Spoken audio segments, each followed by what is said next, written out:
Action होना चाहिए था वो नहीं हो सका, कैपेसिटी का भी इशू था, आपको फाइनेंसेस भी चाहिए थे। FATF के ऊपर जो पॉइंट पे अमल करना था वो भी हम कर रहे हैं। अगर हमारे सिस्टम ठीक हो जाएंगे तो उसका अल्टीमेटली फायदा पाकिस्तान को होगा। फलाह इंसानियत को और दूसरे को बैन करने का ये डिसीजन भी जनवरी में हुकूमत ने ले लिया था और आर्मी की इनपुट उसमें शामिल थी। नेशनल एक्शन प्लान पर जैसे अमल होना चाहिए था वैसे नहीं हो सका। मेजर जनरल आसिफ गफूर कहते हैं ये वक्त इकट्ठे होने का है, अब पाकिस्तान का बयानिया चलेगा। अगर सिस्टम ठीक हो जाता है तो फायदा पाकिस्तान को ही होगा। फलाह इंसानियत फाउंडेशन पर पाबंदी का फैसला जनवरी में किया गया था। कार्रवाइयां भारत या किसी और के कहने पर नहीं कर रहे। भारतीय डोजियों को मुतलका वजारत देख रही है।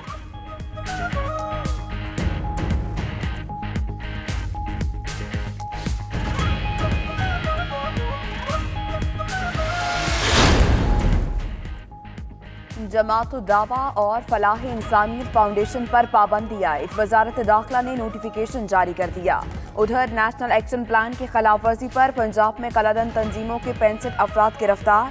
शहरयार अफरीदी का कहना है मसूद अजहर के भाई अब्दुल रऊफ और बेटे हमजा को भी हिरासत में ले लिया गया। दोनों नाम भारतीय डोजियर में शामिल हैं। अगर बेगुनाह निकले तो रिहा कर देंगे।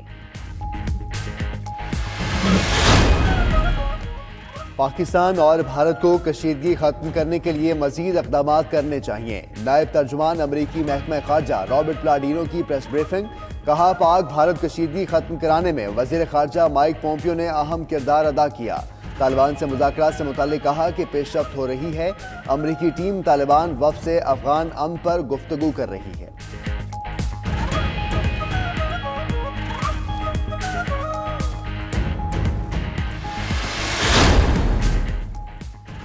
अक़वाम मुत्तहिदा का फिर पाक भारत कशीदगी खत्म करने पर जोर। तर्जमान सेक्रेटरी जनरल का कहना है कि पाक भारत सूरत हाल से पूरी तरह आगाह हैं। दोनों मुल्कों से मुख्तलिफ सतह पर राबते में रहे, मगर एंटोनियो गुतेरेस की पाक भारत वज़ीर आज़म से कोई गुफ्तगू नहीं हुई।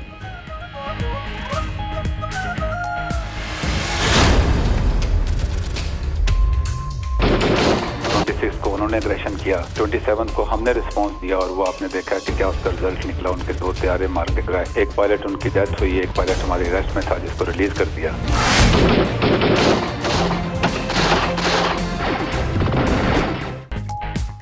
भारत के साथ 26 से 28 फरवरी तक सूरत हाल बहुत कशीदा रही। DGISPR major general Asif Ghafoor का कहना है 26 फरवरी को भारतीय फिजाइया ने हुदूद की खिलाफ वर्जी की। 27 को हमने 2 तैयारे गिराए। एक भारतीय पायलट हलाक हुआ, दूसरे को पकड़ने के बाद रिहा किया गया।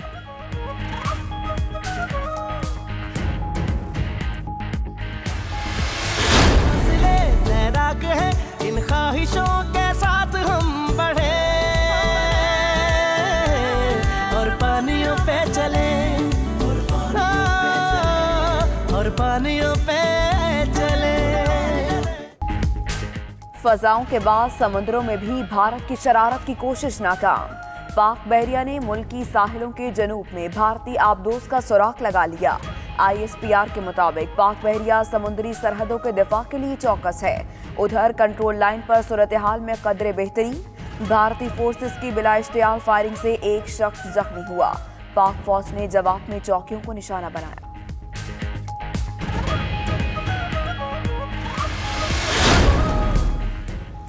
Chairman joint chiefs of staff committee की एयर चीफ से मुलाकात। पाक फिजाइया की पेशा वराना महारत को सराहा। जनरल जुबैर महमूद ने कहा कि पाक फिजाइया कौम की तवक्कुआत पर पूरा उतरे। एयर चीफ मार्शल मुजाहिद अनवर बोले किसी भी जारियत की सूरत में मुल्क की दिफा यकीनी बनाएंगे।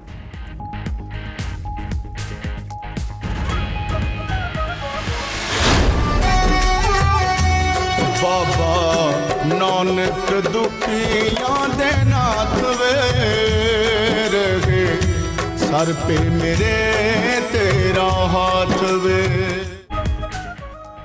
पाकिस्तान का अमन की जानिब एक और बड़ा कदम। बाबा गुरु नानक के 550वें जन्मदिन पर करतारपुर कॉरिडोर की तकमील का आज़म। राहदारी पर मुज़ाकरात के लिए पाकिस्तानी वफ्द 14 मार्च को भारत जाएगा। तर्जुमान दफ्तर खारिजा के मुताबिक भारतीय वफ्द को भी 28 मार्च को पाकिस्तान में खुशामदीद कहेंगे। पाकिस्तानी हाई कमिश्नर सुहेल महमूद जल्द दिल्ली वापस रवाना होंगे।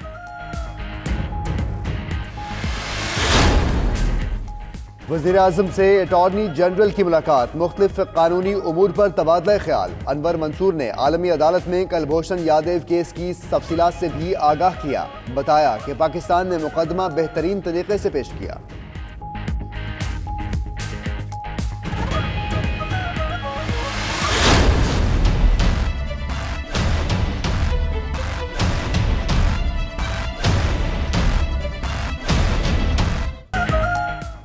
हिंदू बरादरी के बारे में नामुनासिब बयान पर फयाजुल हसन चौहान मुस्ताफी। इस्तीफे में कहा कि उनकी वजारत तहरीक इंसाफ और इमरान खान की इमानत है, हमेशा पार्टी के साथ थे और रहेंगे। उधर शमशाम बुखारी को पंजाब का नया वजीर इत्तलात बनाने का फैसला। शमशाम बुखारी की वजीर आला पंजाब उस्मान बुज़दार से मुलाकात, आज वजारत का हल्फ उठाने का इम्कान।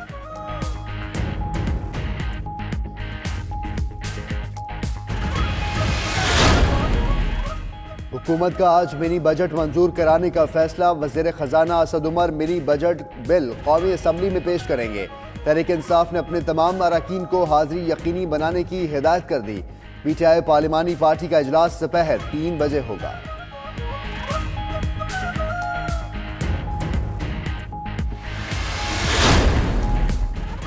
सुप्रीम कोर्ट में आज अहम मुकदमात की समाअत होगी। जस्टिस अजमत सईद की सरबराही में 3 रुकनी खुसूसी बेंच केसेस की समाअत करेगा।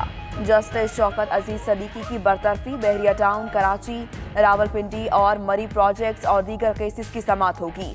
जबकि NICL करप्शन केस की समाअत जस्टिस गुलजार अहमद की सरबराही में 3 रुकनी बेंच करेगा।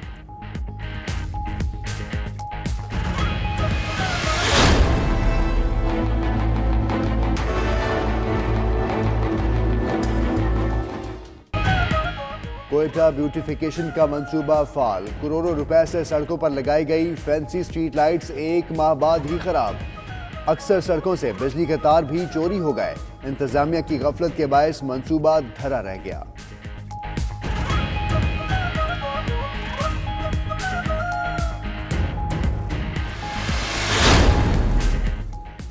कराची में नॉर्थ नाजिमाबाद और दीगर इलाकों में PSL 4 की सिक्योरिटी के तनाजुर में पुलिस और रेंजर्स का सर्च ऑपरेशन। मुसाफिर खानों और होटल्स की तलाशी ली गई।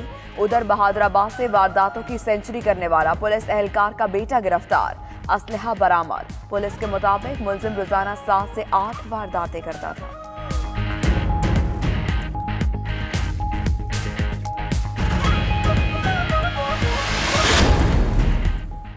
छोटे यूरोपीय क्लब की बड़ी फतह। हॉलैंड के क्लब एजेक्स ने रियल मैड्रिड को नाको चने चबा दिए। एजेक्स ने 1 के मुकाबले में 4 गोल से कामयाबी समेटी। शिकस्त के बाद रियल मैड्रिड चैंपियंस लीग से बाहर।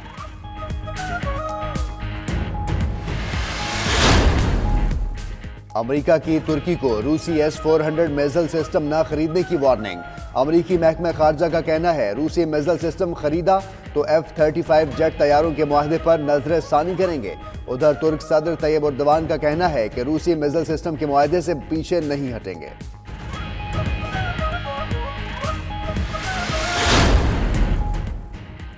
पेरिस की जेल में कैदी का चाकू से हमला, 2 गार्ड जख्मी। खबर एजेंसी के मुताबिक कैदी ने बीवी से मुलाकात के दौरान गार्ड्स पर हमला किया। जेल में कैद शौहर को खंजर देने वाली खातून को पुलिस ने गोली मारकर हलाक कर दिया। मुजरिम डकैती, अगवा और दीगर जुराइम में 30 साल की सजा काट रहा है।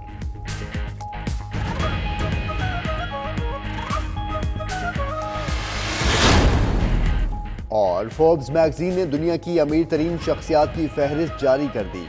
जेफ बेजोस 131 अरब डॉलर के साथ सरे फहरिस्त। बिल गेट्स 96.5 अरब डॉलर के साथ दूसरे नंबर पर। वॉरेन बुफेट तीसरे और बर्नार्ड आर्नल्ड चौथे नंबर पर मौजूद हैं। जबकि अमरीकी अदाकार कायली जेनर कम उम्र तरीन अरबपति अफराद।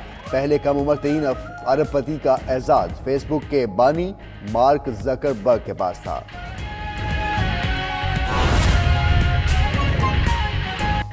बिस्मिल्लाहिर्रहमानिर्रहीम, अस्सलाम वालेकुम। आप देख रहे हैं 92 न्यूज़ और मैं हूं मोहम्मद अहमद राना। मैं हूं आपके साथ माहनूर नदीम। हेडलाइंस आपने जानी। आगाज में अहम खबर आपको दें। नायब तर्जुमान अमरीकी महकमा खारिजा रॉबर्ट प्लाडिनो की प्रेस ब्रीफिंग। रॉबर्ट प्लाडिनो का कहना है कि तालिबान वक्त से अमरीकी टीम अफगान अमन पर गुफ्तगू कर रही है। अफगान तालिबान के साथ मुज़ाकरात में पेशरफ्त हो रही है। नायब तर्जुमान के मुताबिक पाक भारत कशीदगी खत्म कराने में वजीर खारजा माइक पोम्पियो ने अहम किरदार अदा किया। माइक पोम्पियो पाक भारत वज़ीर खारजा से राबते में हैं। पाकिस्तान और भारत को बराह रास्त रवाबत पर तवज्जो देनी चाहिए। पाकिस्तान और भारत को कशीदगी खत्म करने के लिए मजीद इकदाम करने चाहिए। कोई भी फौजी कार्रवाई सूरत हाल खराब कर सकती है। तो नायब तर्जुमान अमरीकी महकमा खारजा रॉबर्ट प्लाडिनो की प्रेस ब्रीफिंग, और इस प्रेस ब्रीफिंग में उनकी जानिब से ये कहा गया कि तालिबान वक्त से अमरीकी टीम अफगान अमन पर गुफ्तगू कर रही है। अफगान तालिबान के साथ मुज़ाकरात में अहम पेशरफ्त हो रही है। नायब तर्जुमान के मुताबिक पाक भारत कशीदगी खत्म कराने में वजीर खारजा माइक पोम्पियो ने अहम किरदार अदा किया है। नायब तर्जुमान अमरीकी महकमा खारजा रॉबर्ट प्लाडिनो की प्रेस ब्रीफिंग, और रॉबर्ट प्लाडिनो का ये कहना है कि तालिबान वफ़द से अमरीकी टीम अफगान अमन पर गुफ्तगू कर रही है। अफगान तालिबान के साथ मुज़ाकरात में पेशरफ्त हो रही है। नायब तर्जुमान के मुताबिक पाक भारत कशीदगी खत्म कराने में वज़ीर खारजा माइक पोम्पियो ने अहम किरदार अदा किया है।